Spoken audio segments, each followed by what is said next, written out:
Everyone, my name is Lisa Jain and I look after the operations of the College Board in India. I'll be beginning the presentation now. The presentation itself will be about 20 to 25 minutes, and after that we'll have ample time for Q&A. Thank you to the Princeton Review Manya group for organizing this webinar for me, and I hope that the students here find it useful. What I'll be discussing today is the role of the SAT and AP, or Advanced Placement Exams, in the college admissions process, especially if you're looking at the US as a choice of destination to complete your undergraduate studies. As you all probably already know, there are several different components to a US college application. So when you're applying in class 12, there are many different things that admissions officers look at when they're determining whether to grant you admission into a university or not. The most important aspect of any college application, of course, is your academic transcripts, so your performance in school exams from grades 9 to 12. Keep in mind that when you're applying to the US, it's not just your board exams that are important, it's consistent performance in school exams as well. And that's something that's given a lot of importance in the US college application process. The second and one of the most important components of the college application process is your standardized test score. So standardized tests like the SAT are very, very important when you're applying to colleges in the US.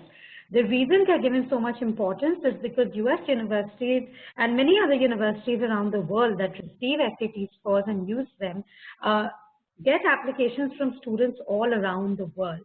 So these students come from different countries, different cultures, different boards, different contexts, and a standardized exam like the SAT provides admissions officers with helpful information which is standard, which is same, to be able to make sensible comparisons across the board.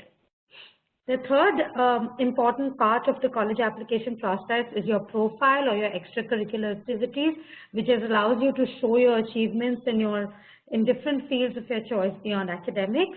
Then there are essays, which you have to write to answer the different questions put out by universities, which change every year, and the letters of recommendation, which are typically written by a teacher and the school counselor at your school.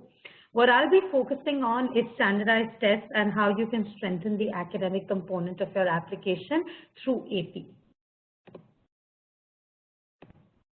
The SAT, as you know, is a standardized test. What that means is that it's the same test which is taken all around the world. For some of you who might be younger, you should know that before the SAT in classes 9, 10, 11, you can actually take something called the PSAT or preliminary SAT, which basically provides good practice for the SAT. These are also assessments created by the College Board. You don't need any coaching, any test prep, any practice for PSAT. The idea is just to take the exam if your school offers it to you, because you can't take them at a test center outside.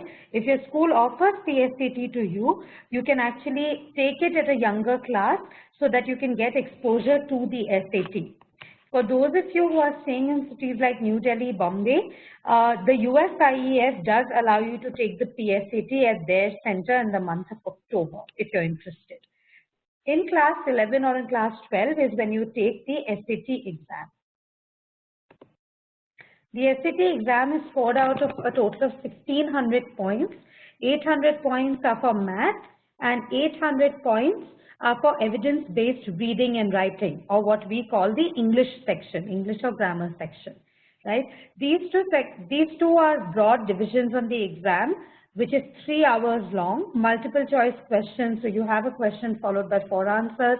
You choose from them and one of them is the right answer. This portion of the exam is scored out of 1600 points. After that, you also have an optional essay on the SAT. Some of you might decide to take it and some of you decide not to take it. Your decision on whether to take the exam with the essay or without the essay depends on the kind of universities you're applying to. If you're taking the essay, that's an additional 50 minutes of exam time, and that essay is scored separately over and above the 1600 point score.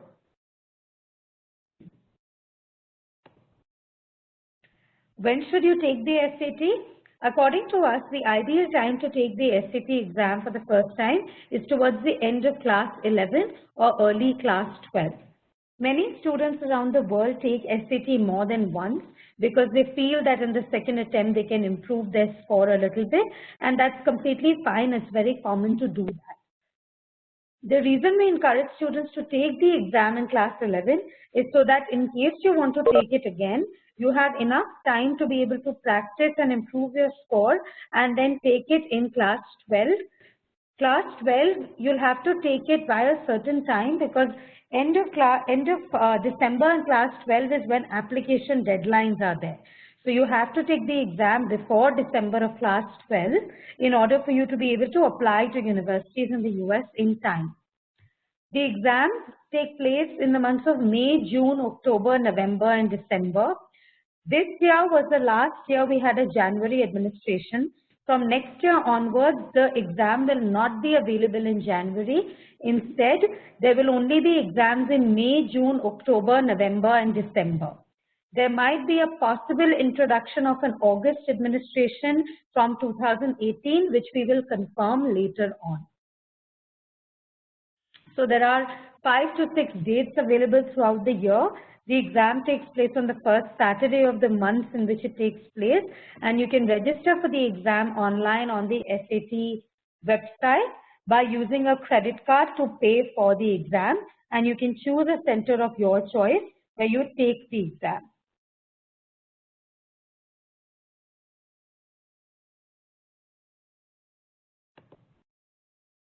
As I mentioned, the essay component of the SAT is optional, which means that you decide whether you want to take it or not based on university policies. Some universities will require you to take the SAT essay. Some will recommend that you take the SAT essay. My advice to you is if somebody is recommending something, you should be doing it. Then there is a very large set of universities that might not require or recommend you to take the essay. However, keep in mind that out of the kind of colleges and universities that Indian students and international students tend to apply to, almost 70% of them will either require or recommend that you do the essay. Hence, even though it's an option, chances are that at least one of the colleges that you're planning to apply for will need you to do the essay. And so I recommend and advise that when you are applying and registering for the SAT exam, you should try and do that with the essay.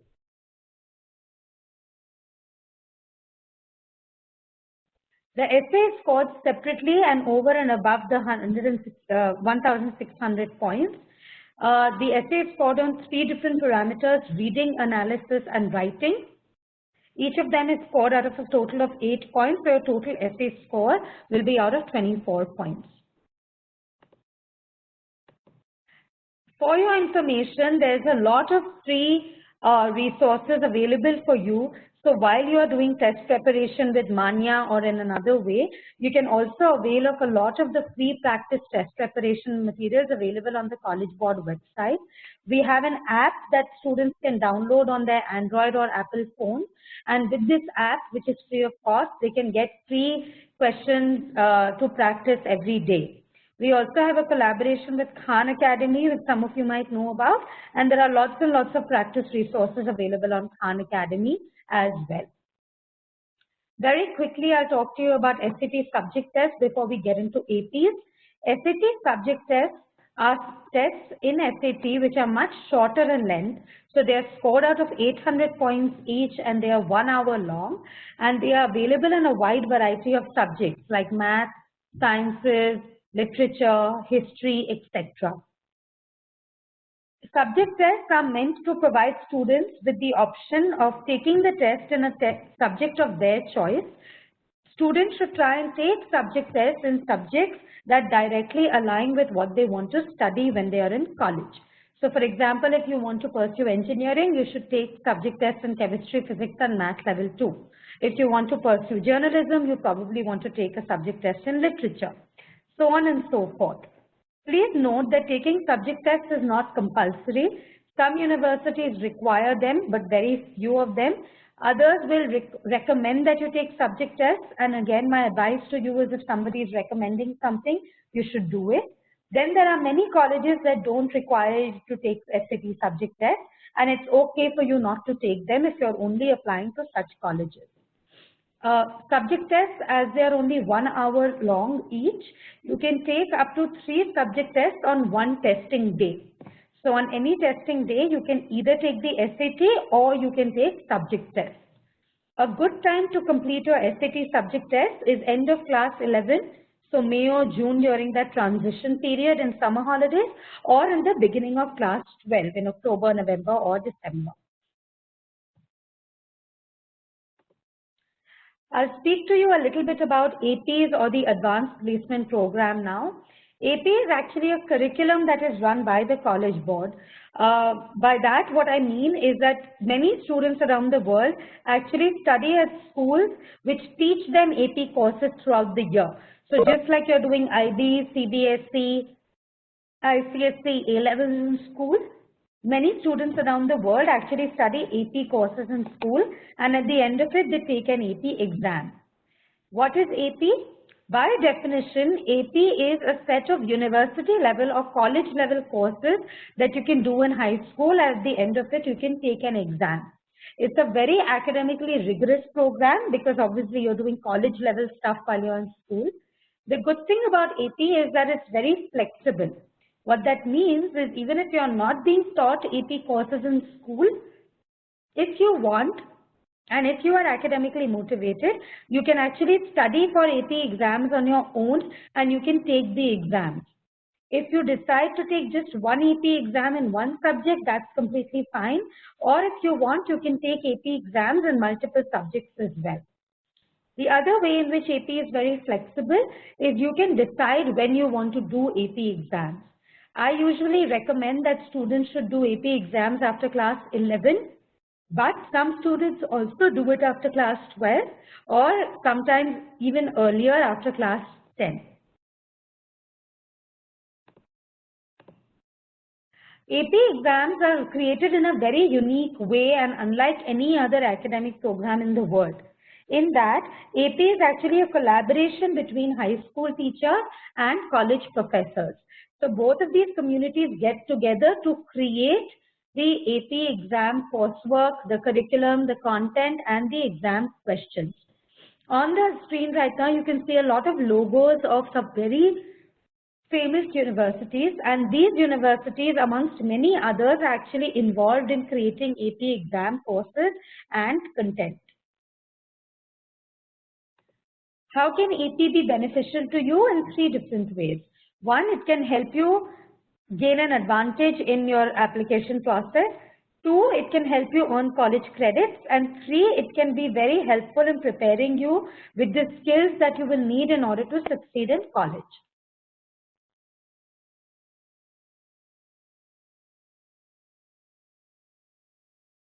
The first benefit is that AP can help you really strengthen your college applications, as I said.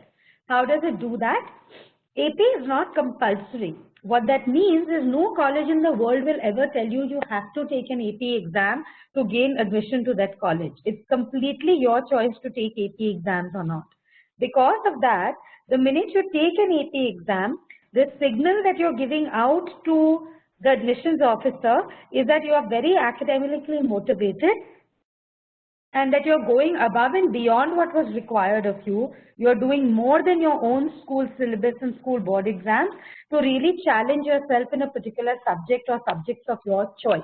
And this can be one way in which you can really strengthen your application and make your academic profile look very strong. Because colleges know that you're preparing for these exams on your own, you're doing it above your normal school work, and hence you're really motivated and you're challenging yourself. And that can be a good and positive signal to put on your college application. This is especially important for those students who want to apply to highly selective or competitive colleges.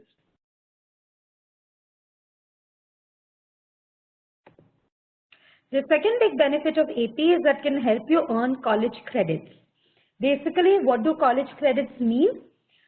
In order for you to graduate from any college in the US or even in other countries like UK or Canada, you need a certain number of credits.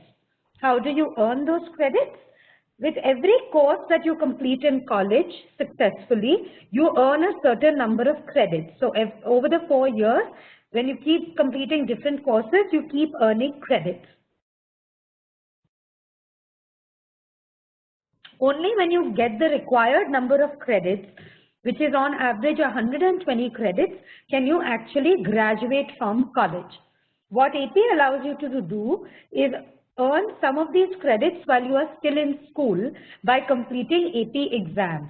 So for example, you might do 2 AP exams and you do really well in them, and based on the university you're applying to and their credit policy, you earn 15 credits. What that means is if that university requires you to have a total of 120 credits to graduate from college and you've already completed 15 of them, when you actually start college, you only need to do another 105 credits in order to complete the graduation requirement. What does that mean and how can that benefit you? It can benefit you in a number of ways.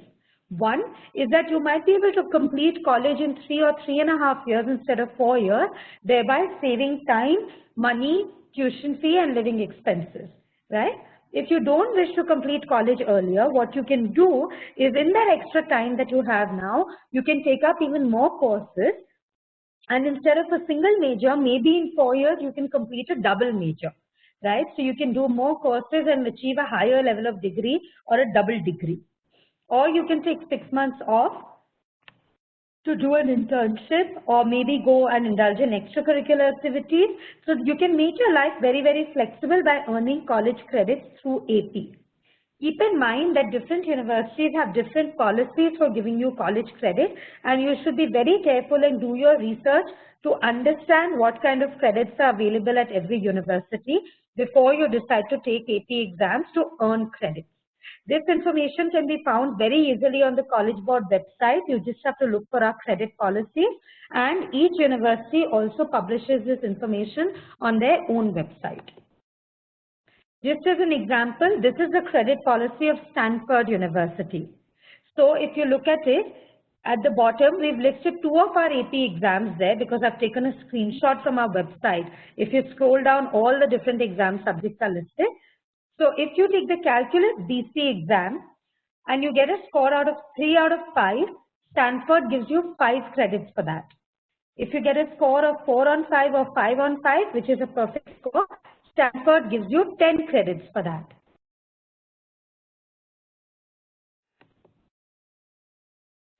Now look at another university, which is MIT. At MIT, you also get college credits for AP exams. However, their policy is a little different. They only give you credits if you get a 5 on 5. So if you get a 5 on 5 in Calculus BC, they give you 12 credits for that. But if you get a lower score, which is a 4 on 5 or a 3 on 5, then they will not give you credits for that.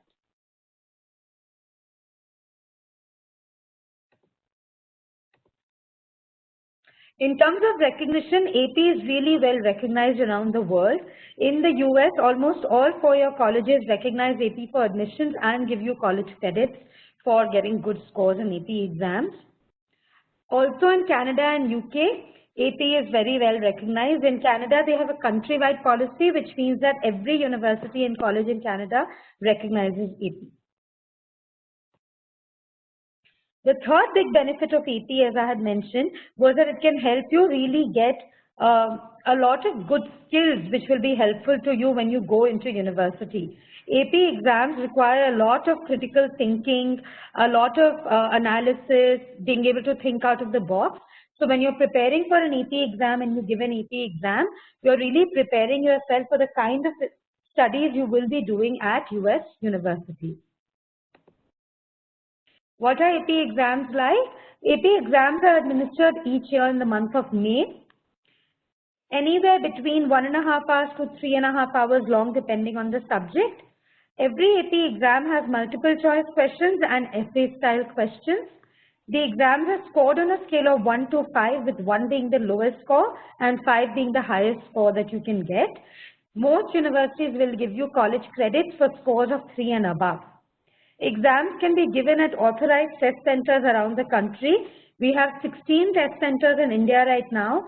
Registrations for AP exams for 2017 are already open you can log on to the website ap-india.org and you can actually register for AP exams from there.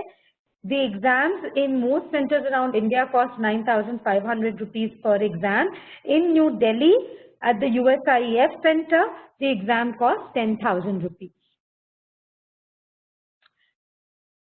In front of you, you can see a long list of AP exams that are available for you. You can choose from these different exams based on your interest and your ability. You should try and take AP exams in subjects that you're good at and that you're interested in. Even if you're not sure that you plan to study that particular subject in university, if you have an interest, you can still go ahead and take an exam in that subject.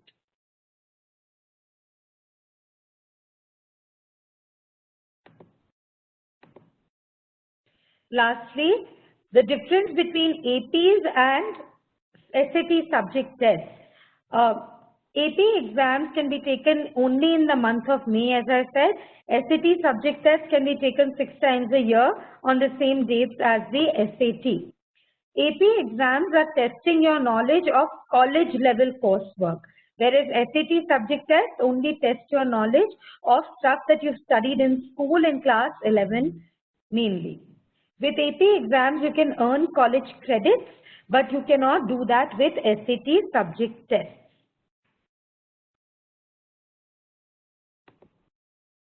That is the end of my presentation. Thank you, and I hope you found it useful. I'll be happy to take any questions now, which you can send to me over about whether it is possible to study for AP exams in just 2 months. It depends on the subject. So if you're taking an AP exam in a subject that you're already studying in school and you're in class 11 or 12 right now, you'll notice that a lot of content for AP exams is the same as what you study in school. What is going to be very different is the way in which questions are actually asked, and you might notice that there might be a few topics which could be very, very new to you. So what I suggest is that if you feel comfortable with the subject area, you can actually prepare for it in 2 months with a lot of hard work and be able to take the exam this year. In terms of preparation itself, you should try and look at the course descriptions of each AP exam, which is there on the College Board's website. Once you've got a good understanding of the entire course description, what the different topics are, you can actually try and buy any one prescribed textbook. We have a long list of textbooks available on the College Board website. These are textbooks that teachers actually use to teach AP courses in school. You can try and get hold of any one of the textbooks and prepare the content from there. And then there's a lot of free practice questions available online on Khan Academy and other websites. Also on the College Board website, you can practice questions from there and maybe even buy any test preparation book in the market for further practice. These are the most relevant for an undergrad in business or economics. In AP, we don't really have direct business-related courses because it's not common for American schools to teach business at the school level. The most related subjects would be things like calculus, statistics, microeconomics, macroeconomics. These are probably the most relevant subjects for you if you're looking at doing business or economics at university. There's another question on whether there is any kind of commerce subject test. No, in the United States, it's not common to study accounting or commerce or business at the school level, which is why there are no subject tests around those areas. There's a question on whether Khan Academy offers free AP. Khan Academy does not have a designated AP program the way it has an SAT program. However, there are tons and tons of free resources available on Khan Academy related to the different AP subjects that you can definitely use in order to prepare for AP exams. There's a question about how long is SAT coaching taken in India. Nidhi, I'm sorry, at the College Board, we don't endorse or promote coaching of any kind. Hence, I will not be able to answer your question about coaching. You can get in touch directly with the Princeton Review and Manya people. They'll be able to give you information about how long their coaching program. Another question that I've got is what is the difference between Calculus AB and Calculus BC? Calculus BC is a bit more advanced in terms of the content. and it's a bit more geared towards science students. So typically students in India who are planning to do engineering or pure sciences take calculus BC.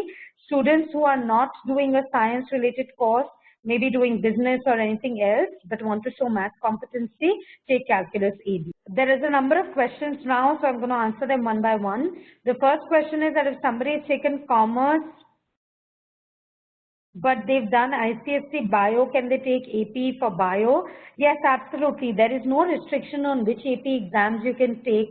It doesn't depend on what you studied in school. If you're interested in biology and you think you can cope with the biology exam, then absolutely. If you're interested, you can go ahead and take the bio exam. There's another question. Do you have an idea whether AP is required for Indian colleges? No, at this point, AP is not recognized for admissions in Indian colleges. So please don't take AP exams if you're planning to stay back in India. If you want to take it out of interest or passion, that's fine, but you cannot take admission in an Indian college based on AP. There's a question on the list of books and where it is available in the website. Yashas, there is no single link because it depends on the subject. You can just go to Google and you can type AP, the subject name. So for example, AP Biology textbooks, and a College Board website link will come up where all the prescribed textbooks will be listed. Question about what is the best time to take admission in a US university. Ariane, I don't think there's anything like a best time. If you want to go to college right after school, you have to do your applications in class 12. The deadline for applying to most US universities is 31st December. So typically students will finish the application while they're in class 12, get admission decisions by March or April, and once school is over, in August to September after class 12, they will go to a US college to study. There's a question from Varun Srinivasan. For a field in engineering, would AP Physics 2 and Mechanics be advisable? It depends on what form of engineering you want to do, Varun. All the 4 AP Physics courses are very, very interesting. Typically, a lot of engineering students in India tend to do the 2 Physics C exams, which is Electricity and Magnetism and Mechanics. AP Physics 1 and AP Physics 2 are algebra-focused physics, whereas the Physics C exams have less focus on algebra. I will recommend that you look at the course descriptions on the College Board website and then decide which are the most relevant physics exams for what you are interested in.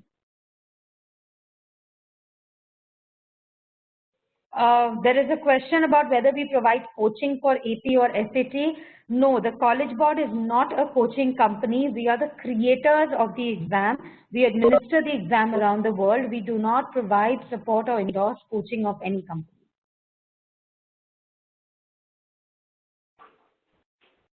There's another question about what is late testing. AP exams are scheduled in the first 2 weeks of May, from May 1st to May 12th. Registrations are on for those exams right now. However, there are some students who, because of a clash with another exam or for some other reason, may not be able to take AP exams during that regular testing period. So what we do is we provide something called a late testing seminar, late testing period. I'm sorry, could I please request that people are put on mute? It's very disturbing and distracting. Could everyone please be put on mute?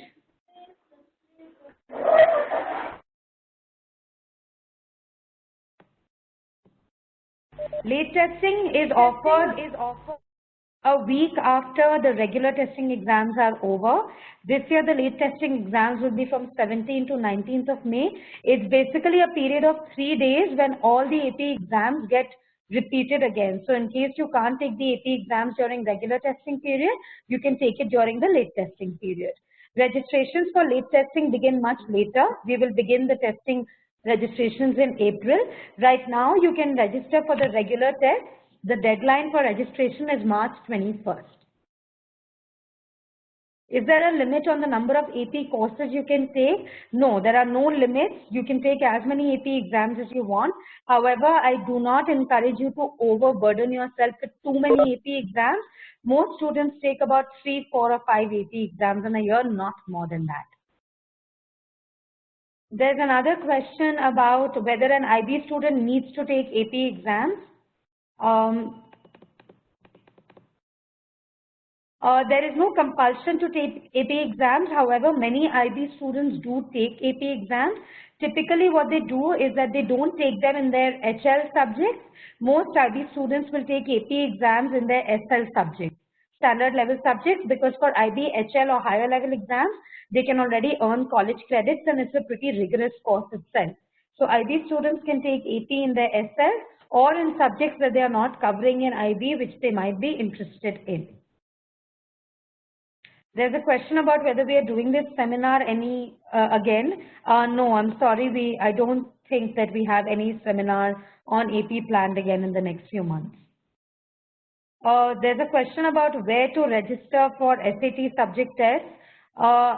Any college board program that you are taking, like the SAT or SAT subject test, you have to register for it from the college board website. You can't register from somewhere else. There is a question about a test center in Bangalore and how they have a holiday on May 1st. Yes, the Bangalore center will be closed on May 1st, so they will not be able to administer the May 1st AP exams. However, they are open for late testing, so if you want to take any of the exams which are scheduled on May 1st, and you can't take it during regular testing because the Bangalore center is closed, instead of regular testing, you can take those exams during the late testing period without any problem.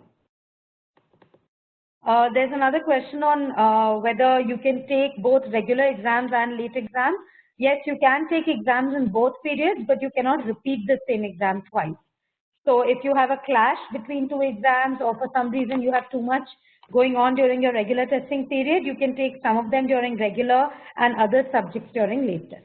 The question on whether late testing involves any extra fee, it depends on the reason for late testing. For certain reasons you have to pay an extra fee, and for some reasons you don't have to pay an extra fee. If you're taking an exam during late testing because the Bangalore center was not offering regular testing, you do not have to pay any extra fee for that. It will be at the same fee as regular testing. There is a question from somebody about interior designing courses.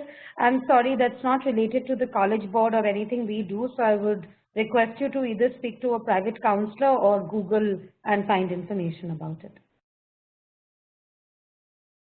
There's a question about whether the material for AP is similar to that of SAT subject test. No, AP is a lot more advanced than subject test. Subject tests are testing your knowledge of things that you would study typically at the school level in class 11. AP goes much beyond that and is testing college level courses. About I'm sorry, I don't understand the question. It says, are there any extra courses to take for more credit during college? I'm not sure I understand your question, Nidhi. As I mentioned, AP is one way for you to earn college credits before you get into college. There's a question about if a student doesn't score well in SAT but gets a good score in subject tests and AP, will it affect the admission process? Yes, Aryan, every different exam has its own role to play. If you're not doing well in one exam and you're doing well in the others, all of it will have an impact on your college admission process. It depends on your individual profile, your extracurriculars, your overall academic achievements. Everything comes together and decides your application. It's not a clear formula or black and white. Question about what are other ways to earn college credits. Yes, it's not that easy to earn college credits before you go to college. AP is one way to do it. The only other way that I'm aware of is for students who study at IB schools. Even with IB higher level subjects, they can earn college credits. Material available for SAT. Ayushi, if you're asking about material from the college board, we have a collaboration with the Khan Academy, which is a website that provides SAT resources completely for free. So you can log on to the Khan Academy website. It's khanacademy.org/SAT. And there are thousands and thousands of practice questions, videos to help you understand skills, full-length practice tests. All of that is available on Khan Academy, which is in collaboration with the College Board.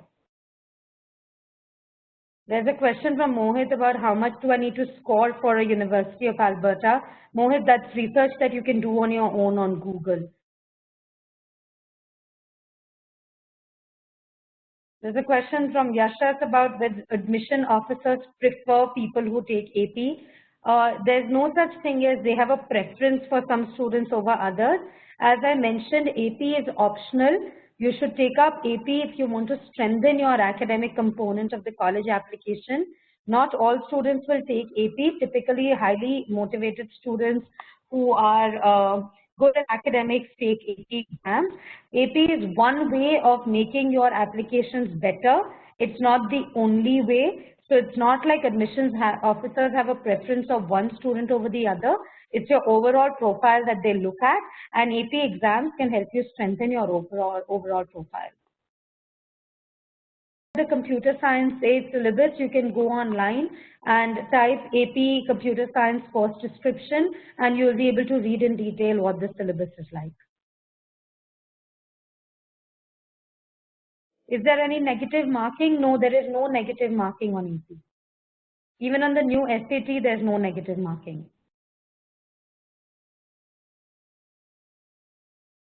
If you take a SAT subject in October, the results are going to be released in 3 weeks. So yes, that is good enough for you to meet your early action deadline for November.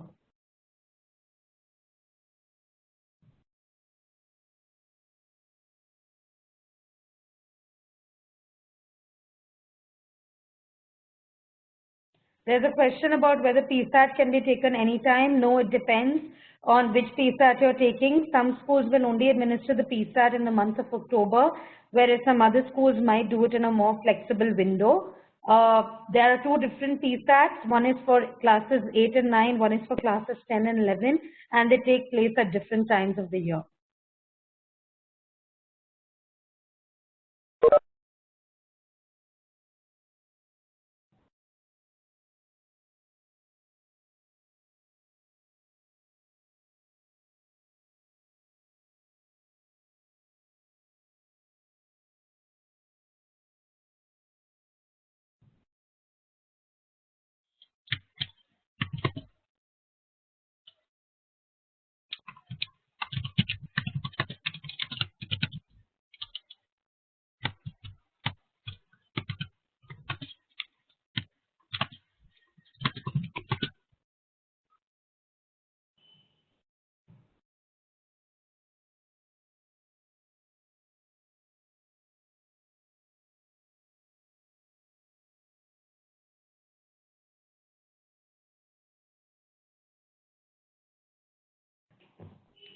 There is a question about how much you need to get in SAT to get a scholarship. You need to understand that the US college application process is not a clearly defined process, and there's no formula used by the different colleges and universities to determine who gets in or who gets a scholarship.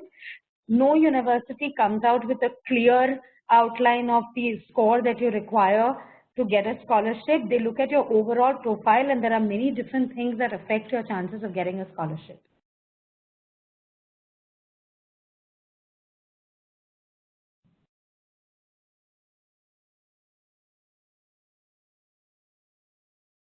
There's a question about what is the minimum marks you should get for a good grade in SAT.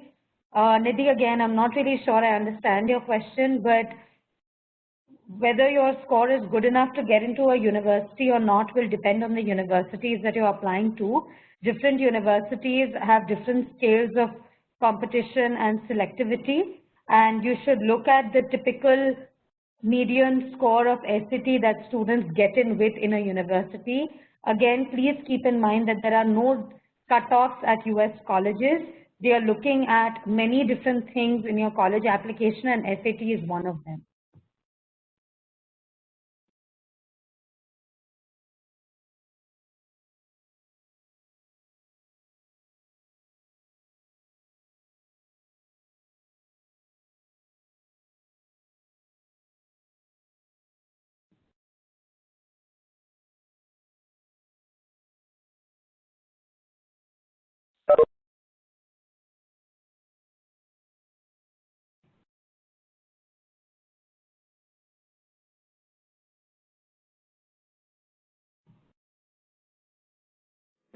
There's a question about whether there's an AP exam available in French. Yes, there is. We don't offer any of the language exams, the foreign language exams at our test centers because there's an audio component involved. However, if you as a student are interested in taking any of the foreign language exams, you can get in touch with us through our website for AP India, and we'll be able to try and identify a school for you that is willing to administer the exam for you. There's a question on how AP exams are scored. AP exams are scored on a scale of 1 to 5, as I've already explained, and 5 is the maximum score that you can get. So there are different points actually assigned across the entire exam, and then the scale is derived, and that scale is on a scale of 1 to 5. There's a question about whether AP fee waivers are available in India. It's very, very rare for Indian students to be able to apply for an AP fee waiver. You have to provide us with a lot of extensive financial documentation in order for us to see whether you qualify for a fee waiver. College admission requirement, if you want to strengthen your college application and go above and beyond to be a bit more competitive. Subject tests are compulsory for MIT. I would also encourage all students to get into the habit of doing their own research. A lot of the questions that you're asking right now, the answers are very easily available if you actually Google them and went to the university's website to understand their individual requirements. So as you start preparing for college admissions, please start doing research and become self-reliant in finding answers which are easily available on the internet.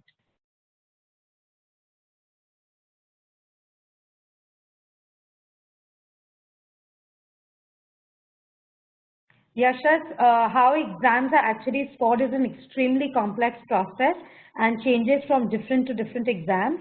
We don't release data on how many exam questions you got right or wrong. No, there is no fixed percentage that corresponds to a 5 in AP. There's a broad scale and it varies from subject to subject and year to year.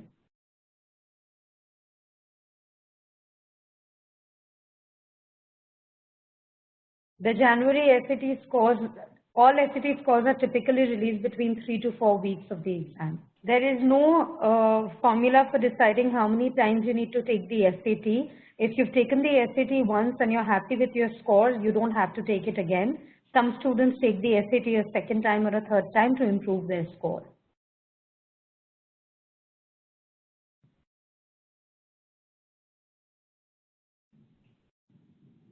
There's a question about how the free score reports actually work. When you're registering for the SAT or you're taking the exam, at the time of writing the exam or up to 9 days after you've taken your exam, you can inform the college board through your college board account on for any 4 colleges that you want to send your SAT scores to, and we will send that to them completely for free.